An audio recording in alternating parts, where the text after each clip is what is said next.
Ya, Assalamualaikum warahmatullahi wabarakatuh.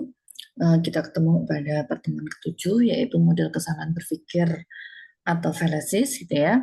Di mana untuk pertemuan hari ini, pembahasannya dari uh, berbagai studi kasus, gitu ya, dari kesalahan bahasa atau kesalahan berpikir seperti kesalahan amfiboli, kemudian kesalahan aksentuasi atau kesalahan relevansi gitu ya. Nah, sebelum kita membahas model kesalahan berpikir ini, kita berdoa terlebih dahulu, berdoa mulai. Bismillahirrahmanirrahim. Oke, jadi model kesalahan berpikir atau fallacies ya, melihat dari definisi kesalahan berpikir itu kan sebenarnya kerancuan cara pikir kita yang diakibatkan oleh ketidakdisiplinan di dalam berpikir, baik itu secara sengaja maupun tidak sengaja, gitu kan ya. Ada dua golongan pelaku, gitu ya, yang biasanya eh, sebagai apa namanya, seseorang atau orang, gitu ya, yang dia pelaku apa namanya, kesalahan berpikir, gitu ya. Ya, namanya adalah sofis dan paralogis, gitu ya. Nah, sofis ini sengaja melakukan kesalahan untuk mengubah opini tertentu karena dia memiliki tujuan khusus ya. Kemudian ada juga yang namanya paralogi. Dia melakukan kesalahan karena tidak menyadari akibat-akibat yang ditimbulkan secara tidak sengaja dari cara berpikirnya atau dari pemikirannya gitu ya. Nah, adapun kesalahan berpikir ini ada kesalahan bahasa gitu ya. Dan juga ada yang namanya kesalahan relevansi.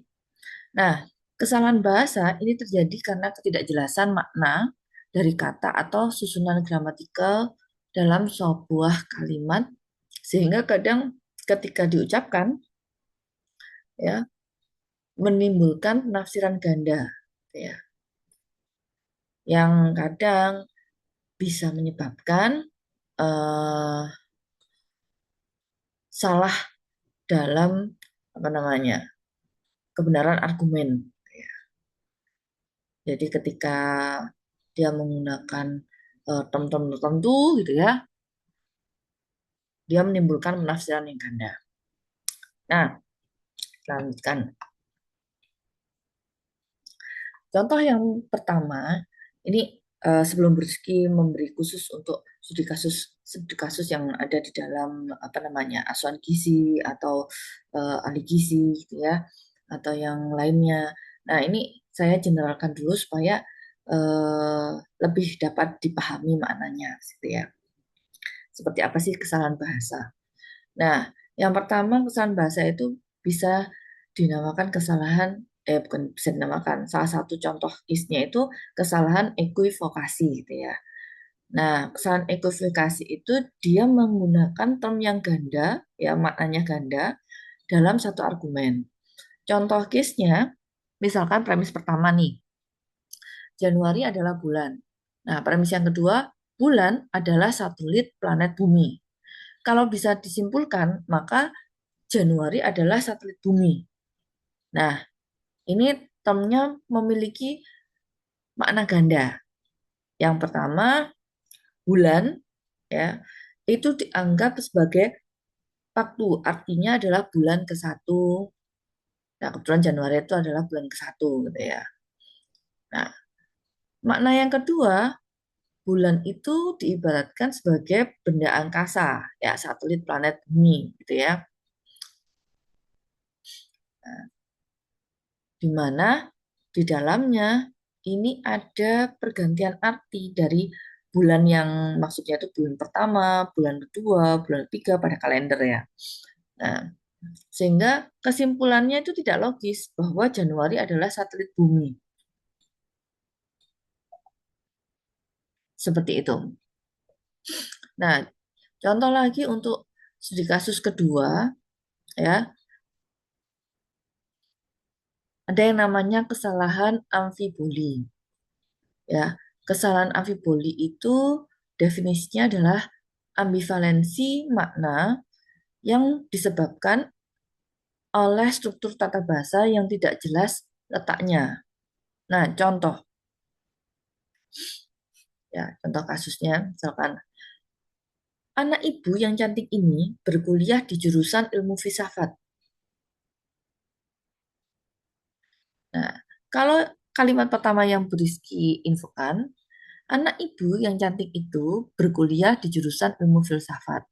Maka pertanyaannya adalah yang cantik itu adalah anak ibu. Nah, beda lagi ketika kita mau memanai dengan intonasi seperti ini. Ya, anak ibu yang cantik itu.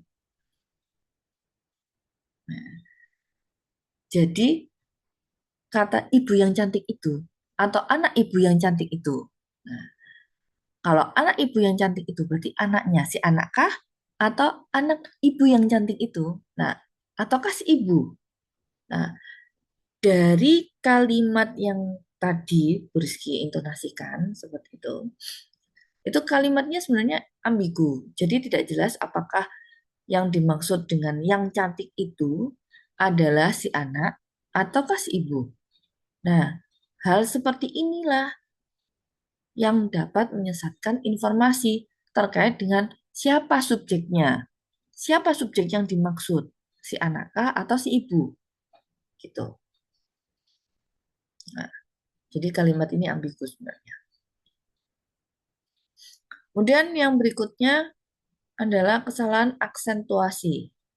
Jadi kesalahan akibat adanya penekanan atau tekanan ucapan pada kata tertentu yang mengubah makna keseluruhan. Contoh pada kasus A, ibu, ayah pergi. Jadi penafsirannya lebih sekedar pemberitahuan kepada si ibunya bahwa ayahnya telah pergi.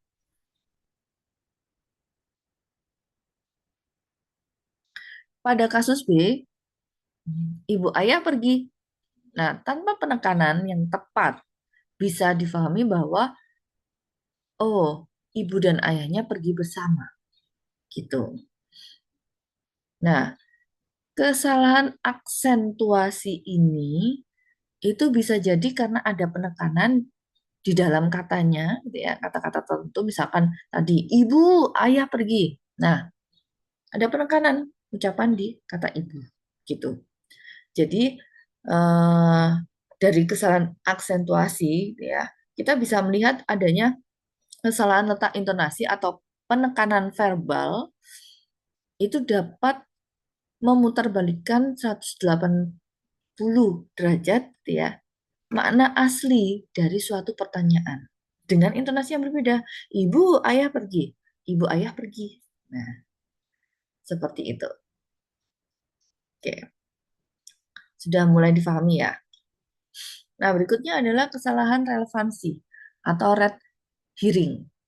Jadi, ini terjadi jika argumen yang diajukan itu tidak memiliki hubungan logis antara premis dan kesimpulannya. Ya, seringkali argumen yang tampak ini meyakinkan secara psikologis atau emosional, namun secara logika itu tetap keliru. Nah, kalau kita lihat di sini ya pada studi kasusnya, nah itu ada istilah argumentum ad hominem. Jadi dia menyerang sifat pribadi atau karakter lawan bicara yang bukan apa namanya substansinya, gitu ya, substansi dari si argumen ini, ya. Nah itu namanya argumentum ad hominem. Nah kalau kita lihat misalkan kasusnya, tuduhannya terkait korupsi pastilah salah karena dia adalah orang yang tidak sopan dalam berbicara. Nah, dari pengamatan Anda, sebenarnya itu tidak relevan antara karakter kesopanan dengan isi substansi. Isi substansinya apa? Bukti korupsi kan? Nah, jadi disinilah terlihat gitu ya. Ini lebih menyerang sifat atau karakter pribadi lawan bicaranya dibandingkan substansi argumennya. Jadi kesopanan seseorang itu sama sekali tidak relevan dengan apa kebenaran atau validitas dari bukti korupsi yang diajukan. Ya, tuduhannya terkait korupsi pastilah salah karena dia orangnya yang tidak sopan dalam berbicara. Nah, tidak ada apa istilahnya relevan tidak ada relevansi antara ya karakter kesopanan sama bukti korupsinya gitu. Kita lanjutkan. Nah, untuk kasus yang kelima, argumentum ad populum. Ya, jadi dia di sini mendefinisikan opini atau perasaan orang banyak itu sebagai tolak ukur kebenaran, gitu ya. Misalkan semakin banyak yang memberikan komentar positif terhadap produknya, otomatis itu kebenaran. Atau ketika dilihat produk itu dijual, kemudian mayoritas 75% mengatakan produk itu masih ada cacatnya, akhirnya semuanya menganggap jelek atau negatif gitu. Nah, kalau misalnya kita lihat di case ini ya dengan eh, bahasa argumennya, kamu salah. Lihat saja, hampir 75% penduduk di daerah ini tidak sepakat dengan pendapatmu. Nah, dari analisis eh, apa namanya argumen ini, gitu ya, kebenaran itu tidak ditentukan oleh jumlah suara terbanyak. Namun biasanya kebenaran itu dikaitkan dengan apa suatu data, fakta atau logika yang valid gitu ya. Jadi suatu fakta itu bisa benar terjadi gitu ya. Karena dilihat dari yaitu fakta-fakta di lapangan atau logika-logika yang di lapangan valid gitu kan. Walaupun mayoritas masyarakatnya gitu ya menolak terkait apa pendapat argumen tersebut gitu. Nah, itu argumentum ad populum.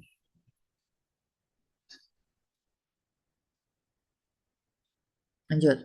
Case yang keenam, istilahnya adalah strawman atau manusia jerami.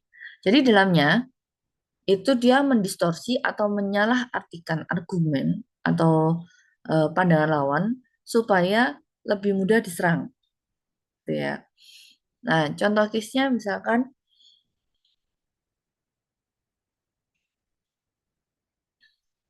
posisi asli dari pihak orang A, gitu ya. Ya, saya ingin melegalisasi ganja medis, gitu ya. Kemudian ada distorsi nih, gitu ya, dari pihak B, ya. Oh, jadi Anda ingin semua orang di negara ini mabukkan. Ya.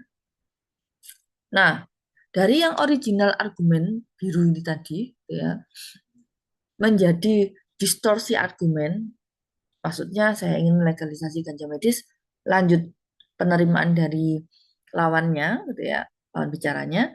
Oh, jadi Anda ingin semua orang di negara ini mampukan, gitu ya.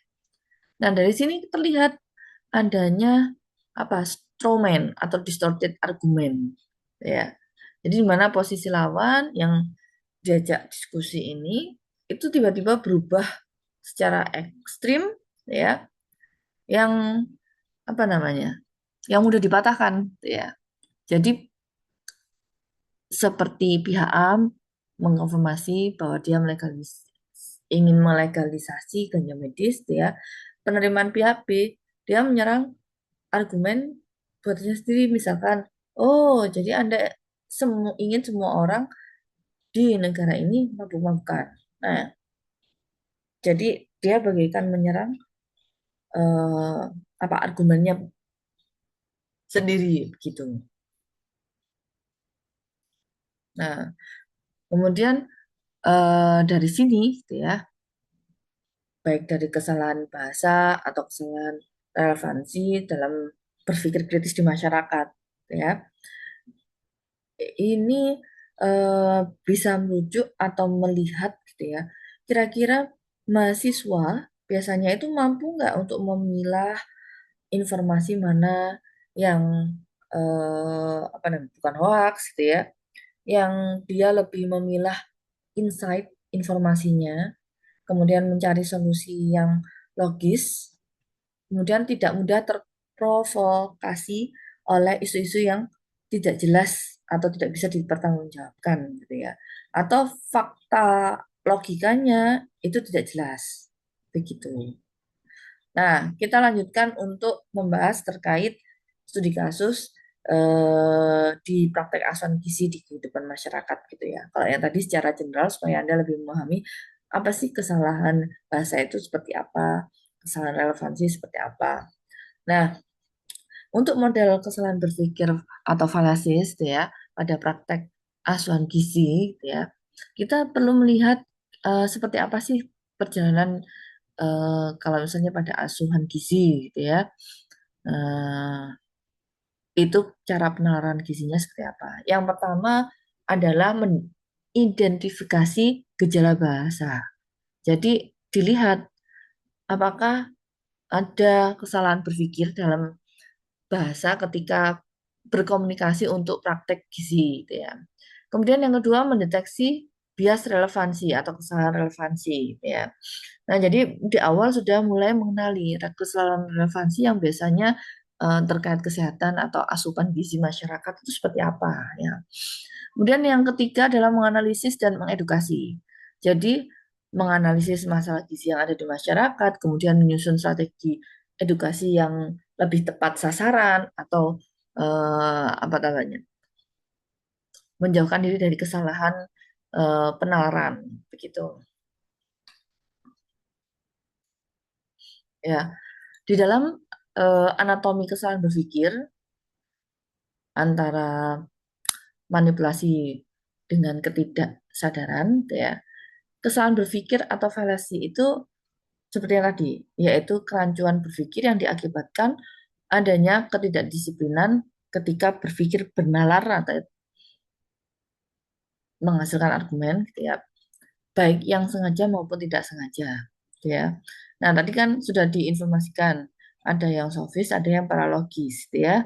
Yang sofis dia biasanya dilakukan sengaja, kemudian manipulated, gitu ya. Jadi dia biasanya melakukan kesalahan untuk memanipulasi dengan tujuan khusus tertentu gitu ya. Misalkan mendapatkan keuangan. Nah, kalau yang golongan paralogi, biasanya dia melakukan kesalahan berpikir ini dilakukan tanpa sadar dan dia merasa dirinya tidak bersalah, tapi dia merasa benar dan argumennya merasa paling benar. Nah, kalau dilihat dari keduanya, golongan sofis dan golongan paralogis, untuk golongan sofis itu biasanya contoh salah satu contoh itu misalkan ada oknum menjual obat diet, kemudian dia melakukan klaim kemana-mana yang belum tentu validasinya seperti itu. Sedangkan kalau golongan paralogi, contohnya ya kesalahan nalar yang dilakukan eh, tanpa sadar itu biasanya pada seseorang yang sedang mengalami misalkan contoh eh, sedang sakit gitu ya, atau pasien atau keluarga gitu ya, yang seringkali melihat postingan media sosial atau yang lain sebagainya terkait dengan mitos makanan gitu ya. Salah satu contoh misalkan eh, ini ya,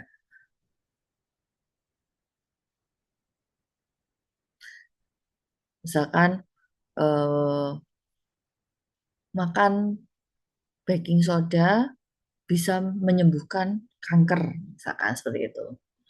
Nah, perlu ditelaah kembali ya terkait ada nggak studi klinisnya untuk melihat apakah ada apa namanya bukti atau fakta yang valid gitu ya terkait mitos tersebut sehingga bisa dijamin bahwa ketika menggunakan atau meminum baking soda itu bisa menyembuhkan kanker gitu ya. Dilihat dari artikelnya dan lain sebagainya gitu. Nah, berikutnya gitu ya. Nah, ini salah satu contoh apa namanya? Patogen linguistik ya, kesalahan bahasa ya dalam asuhan gizi ya. Jadi misalkan eh, antara pasien dengan ahli gizi gitu ya. Nah, ahli gizi biasanya memberikan instruksi medis atau edukasi gizi kepada pasien seharusnya. Tapi mungkin karena di dalamnya itu masuk ada distortion zone atau ketidakjelasan makna atau kadang cacat informasi dan tata bahasanya, gitu ya. Nah, ini yang bisa menyebabkan tadi apa? Penafsiran ganda, gitu ya. Nah, ini yang lebih berbahaya, gitu ya. Terutama untuk yes yang tadi ya penyembuhan kanker, gitu kan. Sehingga ketika ini misalkan mitosnya harus diminum dan tidak boleh diganggu oleh apa keluarga yang lainnya, misalkan kayak gitu. Nah, penafsirannya bisa apa namanya menimbulkan penafsiran ganda gitu yang penyebabnya kalau tidak di apa namanya dikonfirmasi validasinya gitu ya ini bisa berbahaya terutama kalau di rumah sakit ya contoh misalkan ada distortion zone terkait ketidakjelasan makna dan cacat tata bahasa mungkin entah itu tulisan dari apa susternya gitu ya yang tidak bisa terbaca atau kejelasan maknanya itu tidak tertera gitu ya. Nah, maka yang terjadi adalah eh, adanya penafsiran ganda gitu ya dan ini sangat berbahaya terutama untuk kepatuhan terapi diet pasien gitu. Nah, berikutnya kesalahan bahasa itu salah satunya adalah kesalahan ekuivokasi gitu ya. Jadi kesalahan yang terjadi akibat penggunaan satu gitu ya, yang dia bisa menimbulkan makna ganda dalam satu argumen. Gitu ya.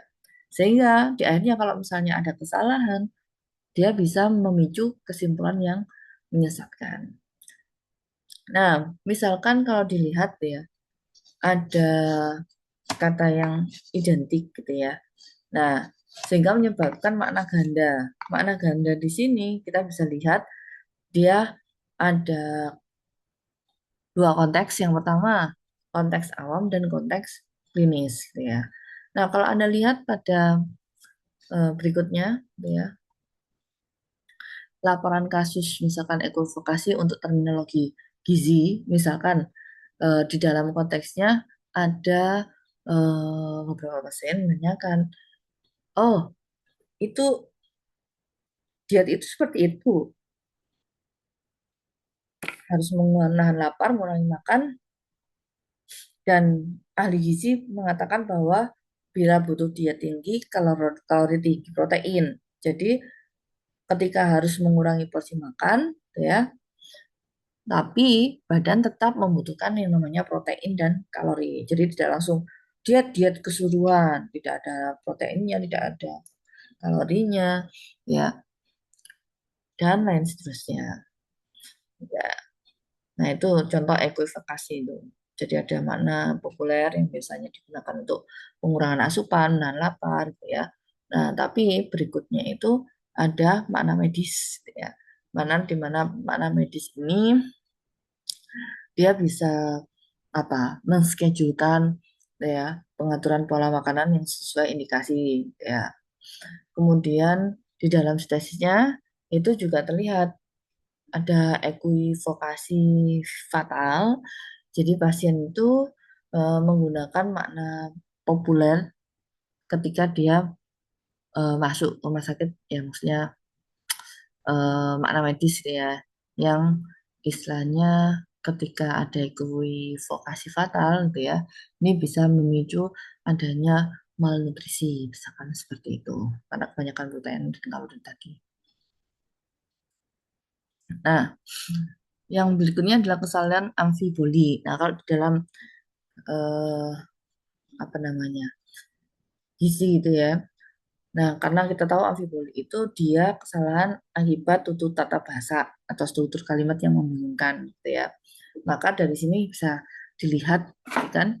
Nah, ada subjek pertama tambah objek kedua, kemudian keterangannya itu ada case ambigunya. Jadi kalau misalkan em, apa namanya kata keterangan tadi yang kata keterangan kan biasanya ada subjek, objek, predikat gitu ya, kemudian kata keterangan. Nah, kata keterangan ini bisa dianggap ada apa makna ganda sehingga mengakibatkan cacat struktural misalkan seperti itu. Nah, laporan case yang berikutnya, yang kedua, yaitu ambil boli rekam medis. Biasanya kalau di rekam medis itu kan harus dilihat juga apa namanya konfirmasi penyampaian dokumen ke ahli gizi. Nah, misalkan ada diagnosis anak ibu yang mengalami stunting itu sedang diperiksa di ruang poli. Nah, yang mengalami stunting itu anaknya atau ibunya. Nah, fokus intervensinya kalau misalnya itu dianggap sebagai anak ibu yang stunting, berarti anaknya yang stunting, maka fokusnya adalah tumbuh kembang anak. Tapi kalau misalnya yang dibilang anak, ibu itu yang mengalami stunting, maka si ibunya, ya, maka dia lebih ke fokus intervensi, gizi dewasanya seperti apa,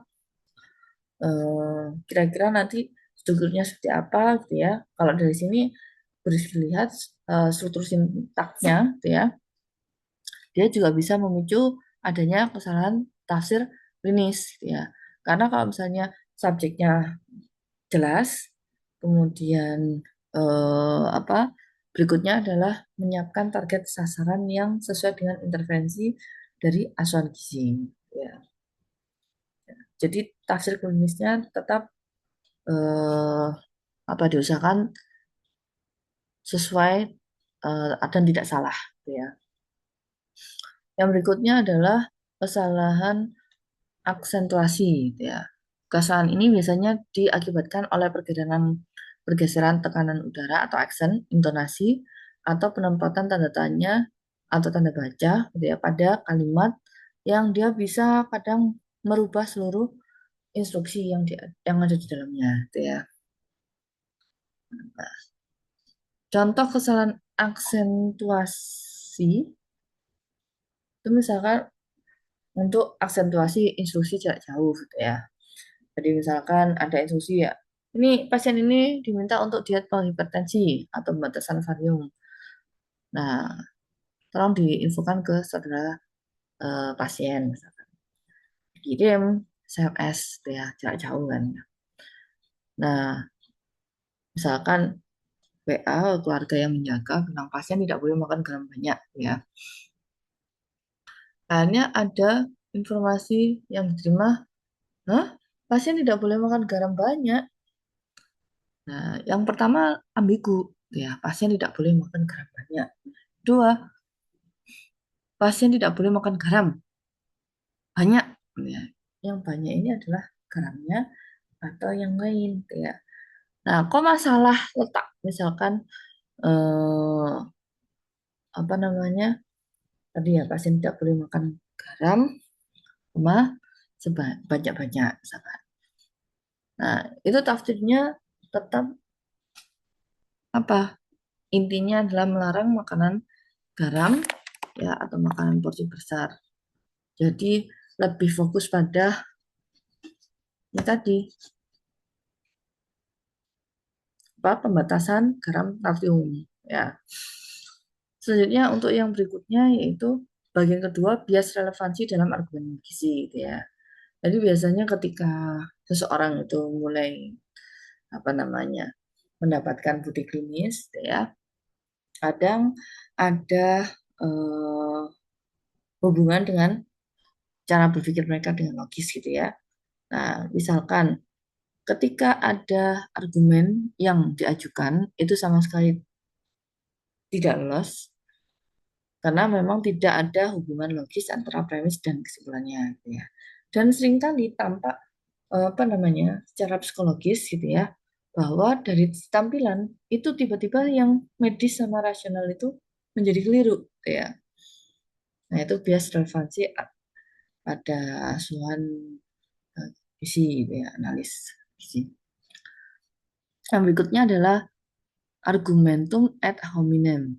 Itu kesalahan benalar di mana seseorang itu biasanya menyerang sifat pribadi atau karakter lawan bicaranya, gitu ya, dibanding dengan pembahasan terkait argumen atau bukti ilmiah yang mau diajukan, gitu ya.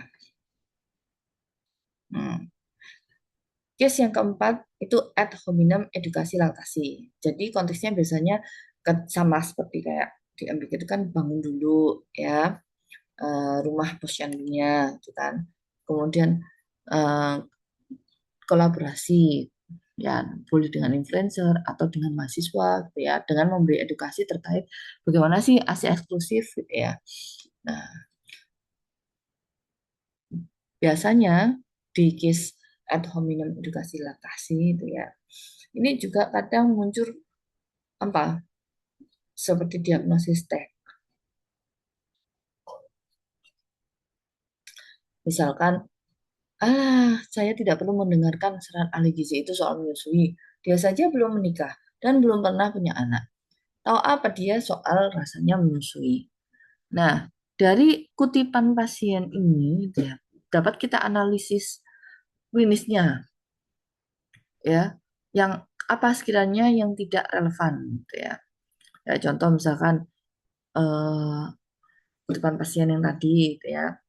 Itu apakah ada kejanggalan? Kemudian di bagian analisis klinis gitu ya, yang dimana pada dasarnya si pasien ini menolak fakta medis dengan menyerang genesis atau asal usulnya karena dari awal dia tidak ada niatan untuk ya ini melakukan debat validitas sains gitu ya, dibalik kenapa kok harus ASI eksekutif atau eksklusif gitu ya, eksekutif ASI eksklusif yang harus diberikan ke bayi seperti itu. Yang berikutnya adalah argumentum ad populum.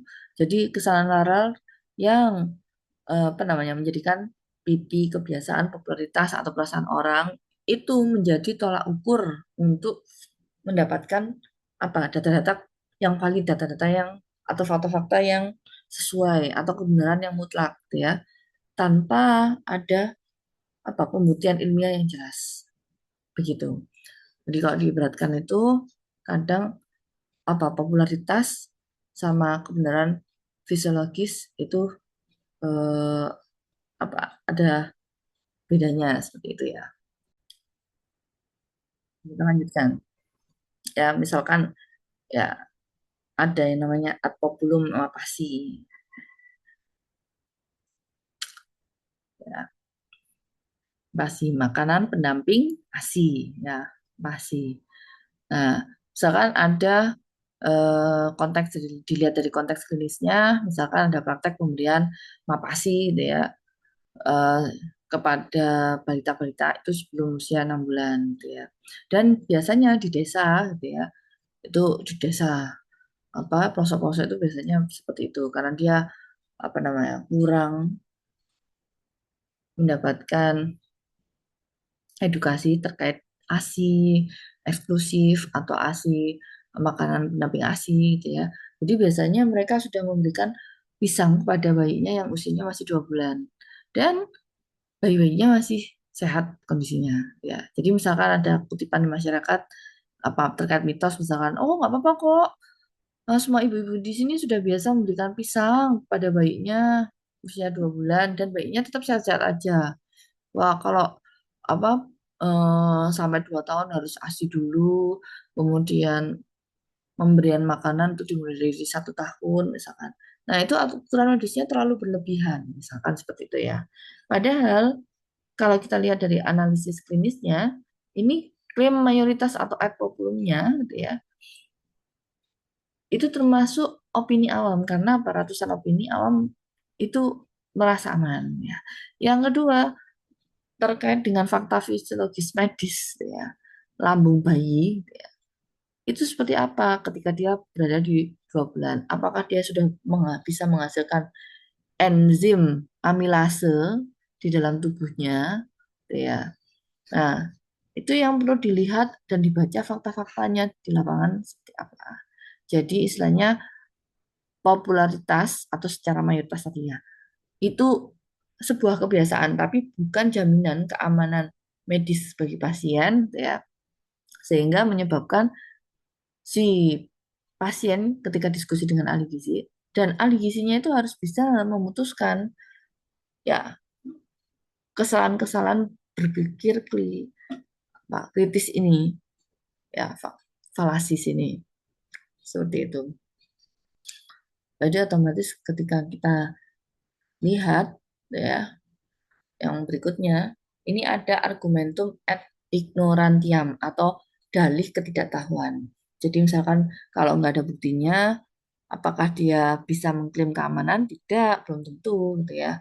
Karena sesuatu itu bisa dikatakan valid atau benar kalau misalnya dia ada bukti-bukti bahwa ketiadaan apa namanya bukti-bukti yang ada begitu ya. Tapi kalau misalnya ketiadaan bukti di dalamnya atau tidak divalidasi dulu gitu ya, eh, ini bisa menyebabkan bahaya pada klaim keamanan seperti itu. Ya, makanya harus tahu. Ya, kalau kalian lihat di depan ini, ya, itu ada Instagram post terkait packaging Dieti, gitu ya. Nah, jadi, oh ini Dieti yang 100% aman, berkhasiat, sudah menyerap lemak, sudah diuji tes, gitu ya. Bukti medisnya tidak berbahaya, gitu ya.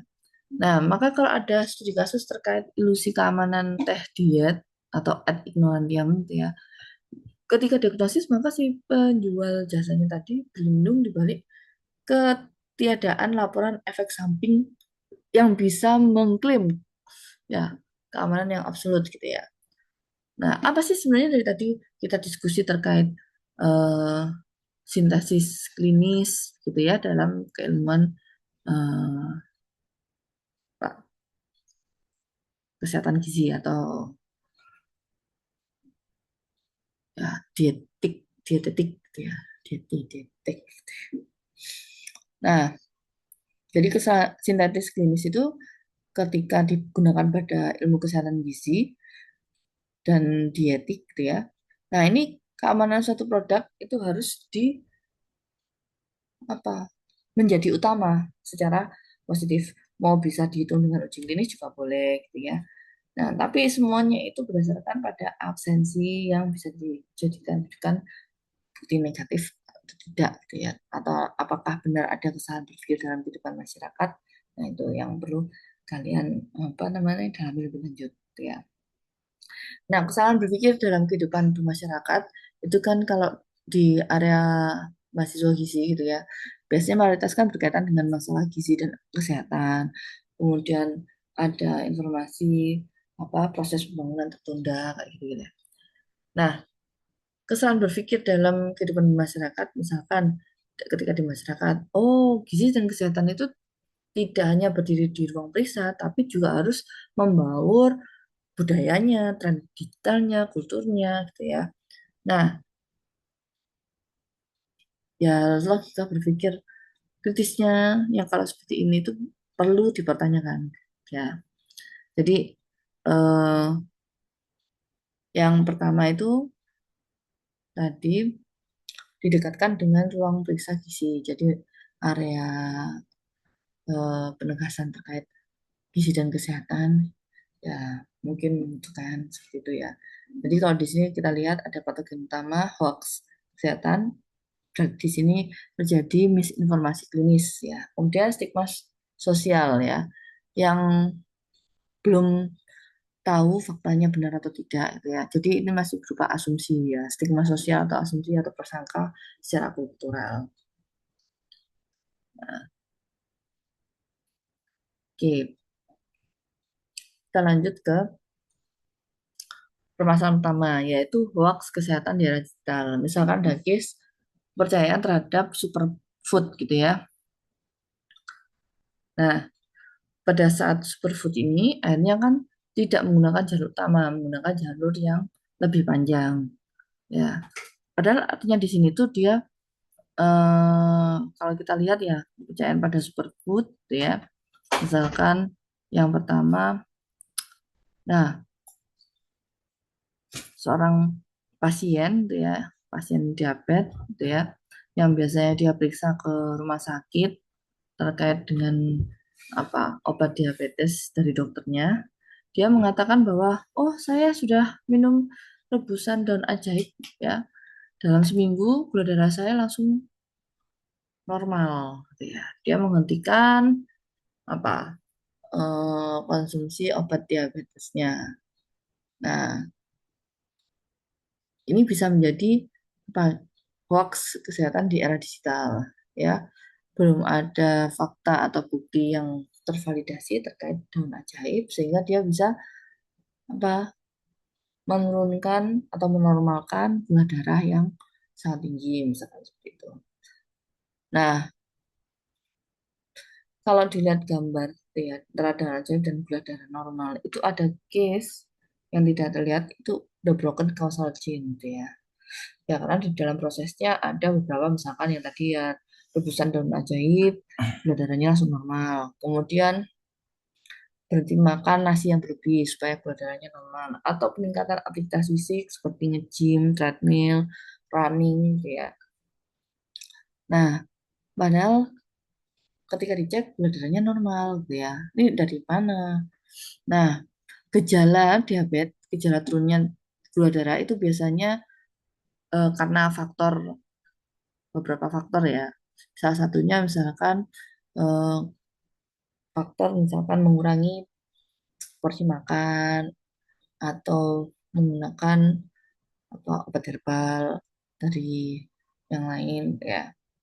Nah, tapi bukan testimoni namanya itu anekdotal ya. Jadi di dalam masyarakat untuk mengetahui apakah kebenaran medisnya itu benar atau tidaknya itu ya perlu di konfirmasi kebenarannya. Yang berikutnya ya, salah satu contoh adalah stigma sosial dan keluarga. Biasanya ada informasi gitu ya. Ya, yang pertama semakin banyak anak banyak rezeki. Nah, ketika si bapak ini datang gitu ya, di rumahnya gitu ya, itu ada seorang perempuan yang dia mengurusi urusan dapur, mengurusi ajuan balita-balitanya. Nah, dan beranggapan bahwa ya laki-laki ya ada stigma narasi yang beredar di gosip ya, laki-laki tidak perlu ikut edukasi gizi anak karena urusan dapur dan anak serta balita itu biasanya sebetulnya adalah insting alami perempuan ya. Ini yang dinamakan bias gender sama bias generation. Kenapa? Karena kalau kita lihat gitu ya bahwa informasi ketika perempuan lahir dia memiliki insting gizi itu adalah sesat berpikir termasuk sesat falesis ya.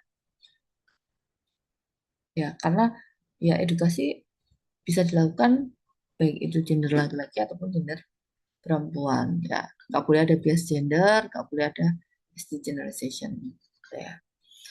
Kemudian yang berikutnya, case yang berikutnya misalkan dan penolakan medis terkait posyandu gitu ya, karena ada narasi yang bersumber dari kelompok-kelompok tertentu gitu ya, misalkan narasi di komunitas penolakan suplemen vitamin A atau vaksinasi gitu ya, yang beredar di masyarakat itu ya, dalam satu grup ibu-ibu kakak menolak suplemen vitamin A yang diberikan secara gratis misalkan ya. Nah, gas logikanya di mana gitu ya. Nah, ada istilahnya groupthink ya, groupthink itu kebenaran yang diukur melalui konsensus sosial bukan validitas data klinis gitu ya. Nah, di dalam narasinya kita lihat bahwa groupthink itu bagian dari diagnosis logikanya ya. Kemudian kebenaran itu diukur dari konsensus seberapa sosial, kemudian validitas dan jumlah jenisnya, gitu ya. Nah, ini kalau kita lihat dari sisi gambar, ini seperti the groupthink ya. Nah, kalau dia berputar-putar itu Nah, sampai apa? Gravity well gitu ya. Nah, matriks diagnostik patogen kognitif gitu ya, baik itu gejala klinis yang ada di masyarakat atau gejala nyata ya, nyata realitas logisnya seperti apa dengan matriks patogen variasinya ya, matriks densitasnya itu bisa dilihat dari ad ignorantiam gitu ya.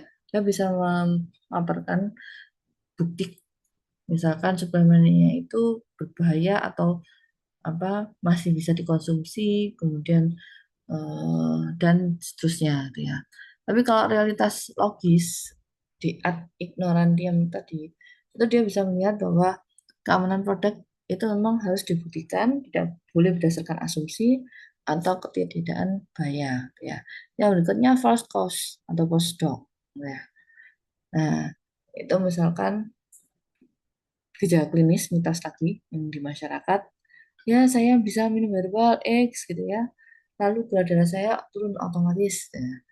Nah, hubungan realitas logisnya gitu ya, itu bisa menginformasikan bahwa zaman ini butuh kok keterampilan gizi yang dipelajari bukan ditentukan oleh gender gitu ya. Nah, kalau kita lihat kerangka intervensi komunitas, biasanya kan kalau di komunitas yang berbasis Islam dan sebagainya, dia melakukan proses metode dengan tabayun, gitu ya. Tabayun itu apa? Jadi dia itu mendengar tanpa menghakimi. Jadi kalau misalkan ada ketakutan di masyarakat, dia bisa berusaha untuk memahami, gitu ya, tapi tidak menggunakan sikap merendahkan gitu. Yang kedua, klarifikasi dari akar katanya. Jadi menelusuri sumber-sumber bagusnya itu seperti apa, kok bolak-balik di walk, walk, walk, dan lain sebagainya. Nah, broadcast WA gitu ya, atau celah logika diagnosis istri itu yang ada gitu ya. Nah,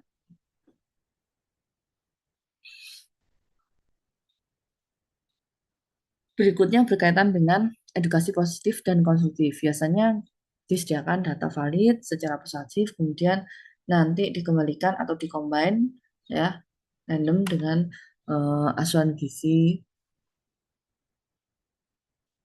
dengan konfirmasi misalkan untuk mengobati malnutrisi atau untuk mengatasi hoax, stigma, sesat pikir. Nah, padahal yang terakhir ini semua dari kesemuanya itu sama-sama mendengarkan, mengkonfirmasi gitu ya. Nah, kalau misalnya edukasi positif dan konstruktif itu sudah jalan, otomatis data valid bisa dilakukan secara persuasif, kemudian ada tanggung jawab dari asuransi, kemudian eh, dengan keluarganya yang kooperatif, gitu ya.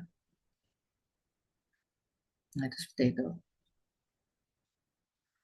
Oke, jadi nutrisi yang baik itu dimulai dari logika yang sehat. Jadi ketika mau mengobati malnutrisi di masyarakat, ya, maka yang Anda lakukan adalah penanganan dulu, ya. Kalau misalnya sudah stabil, maka bisa apa? Mengasah, gitu ya, mengasah ketajaman untuk mendiagnosis patogen kognitif yang biasanya dilakukan di sewaktu mahasiswa, gitu ya. Nah, dengan tema-temanya ada hoax, stigma, sesat berpikir. Nah, itu harus Anda gunakan.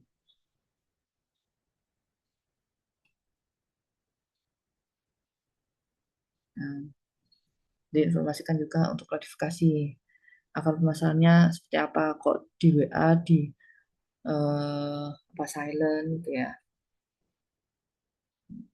Tadi ya.